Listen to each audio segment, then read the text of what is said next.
Bonjour et bienvenue dans l'ivresse du mercredi. Aujourd'hui, alors que l'hiver et la pandémie s'entêtent, l'éclat du printemps.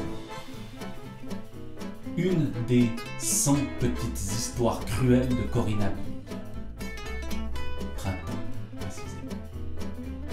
Corinna Bille, auteure valaisanne, connue notamment pour être la compagne, l'épouse de Maurice Chappat, autre grand auteur valaisan, a publié de nombreuses nouvelles et romans que je découvre en ce moment dans une anthologie aux éditions L'Âge d'Homme, Nouvelles et petites histoires, avec le visage, ici, de Corinna Bille. Et cette petite histoire cruelle, ce printemps qui, vous le verrez, va éclater avec rage ou avec trop d'éclat. On l'espère à la fois avec ardeur et on le craint. Printemps. C'était tellement le printemps qu'il m'arrachait des larmes. Dire qu'elle coulait sur mes joues serait mentir. Cette souffrance ressemblait plutôt à une érosion interne.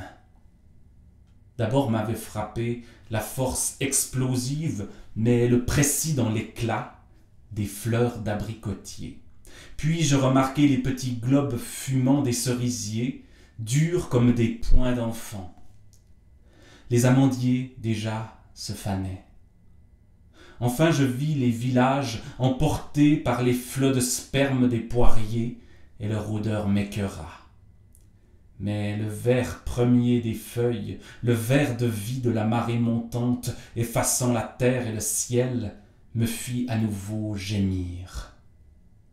On avait arraché du pays tous les pommiers. Ceux qui restaient se révélèrent si beaux, avec des roseurs de boucherie, que l'admiration fit place à la terreur. On ne sut s'ils étaient arbres ou bêtes, et les hommes s'armèrent contre eux dans leurs maisons rouges.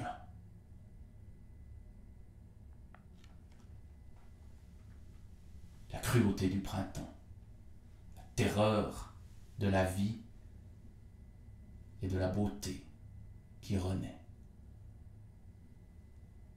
L'espoir de cette terreur. Voilà ce qui est condensé dans la force émotionnelle, la force affective de ce texte très court.